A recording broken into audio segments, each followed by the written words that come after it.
Packing label വായിക്കാൻ കഴിയില്ല. Johnson and Johnson 60,000 രൂപ നഷ്ടപരിഹാരം നൽകണമെന്ന് കോടതി. വായിക്കാൻ കഴിയാത്ത ലേബലുമായി വിപണിയിലുള്ള ജോൺസൺ ആൻഡ് ജോൺസന്റെ ബേബി ഷാംപൂ 2011 ലീഗൽ മെട്രോളജി ചട്ടം ലംഘിച്ചതിനാൽ ഉപഭോക്താവിന് 60,000 രൂപ നഷ്ടപരിഹാരം നൽകണമെന്ന് എറണാകുളം ജില്ലാ ഉപഭോക്തൃ തർക്ക പരിഹാര കോടതി. ഇതിൽ 25,000 രൂപ ലീഗൽ എയ്ഡ് ഫണ്ടിലേക്കാണ് അടയ്ക്കേണ്ടത്. തെറ്റായ റിപ്പോർട്ട് നൽകിയ ലീഗൽ മെട്രോളജിയിലെ 2 ഉദ്യോഗസ്ഥർക്ക് 15 ദിവസത്തിൽ കുറയാത്ത പരിശീലനം നൽകണമെന്നും കോടതി നിർദ്ദേശിച്ചു.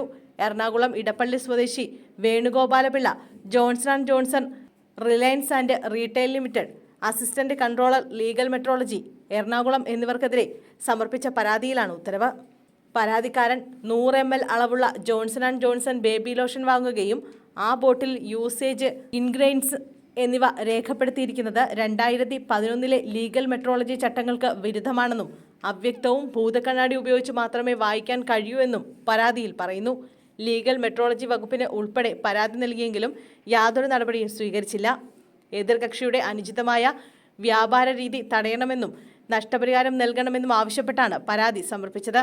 എന്നാൽ ലേബലിലെ അക്ഷരങ്ങൾക്ക് നിയമാനുസൃതമായ വലിപ്പമുണ്ടെന്ന് ജോൺസൺ ആൻഡ് ജോൺസൺ ബോധിപ്പിച്ചു.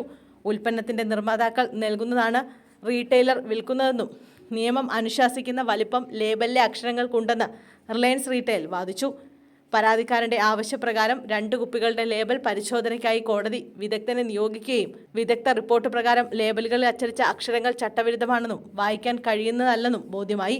കൂടാതെ ഉപഭോക്താവിന് പരാതി നൽകാനുള്ള വിലാസം, ടെലിഫോൺ നമ്പർ, ഇമെയിൽ ID എന്നിവ ഉൾപ്പെടുന്ന കൺസ്യൂമർ കെയർ വിശദാംശങ്ങൾ എന്നിവ ഇല്ലെന്നും റിപ്പോർട്ടിൽ പറയുന്നു. ലീഗൽ മെട്രോളജിയിലെ ഉദ്യോഗസ്ഥർ നൽകിയ റിപ്പോർട്ടിന് വിരുദ്ധമായിരുന്നു കോടതി നിയോഗിച്ച വിദഗ്ധ റിപ്പോർട്ട്. ലേബലിലുള്ള അക്ഷരങ്ങളുടെ ഉയരവും വീതിയും പരിഗണിക്കാതെ അവ്യക്തമായും വ്യക്തമായും അച്ചടിക്കാൻ കഴിയുമെന്ന് കമ്മീഷൻ വിലയിരുത്തി. ലേബലിലെ അറിയിപ്പുകൾ ചട്ടപ്രകാരവും വ്യക്തതയും പ്രാമുഖ്യത്തോടെയും നിയമത്തിന്റെ ഉദ്ദേശശുദ്ധിയെ പ്രതിഫലിപ്പിക്കുന്നതുമാകണം. ഉപഭോക്തൃ അവകാശ സംരക്ഷണത്തിനായി നിർമ്മിച്ച ലീഗൽ മെട്രോളജി നിയമം ഫലപ്രദമായി നടപ്പിലാക്കേണ്ട ഉദ്യോഗസ്ഥർ നൽകിയ ഈ റിപ്പോർട്ട് തെറ്റിദ്ധരിപ്പിക്കുന്നതാണെന്നും ഉപഭോക്തൃ സംരക്ഷണ നിയമത്തെ തന്നെ തുരങ്കം വയ്ക്കുന്നതാണെന്നും കോടതി വ്യക്തമാക്കി. ഇതുമൂലം നിരവധി ഉപഭോക്താക്കൾക്ക് ബുദ്ധിമുട്ടുണ്ടാകുന്നതായും കോടതി വിലയിരുത്തി.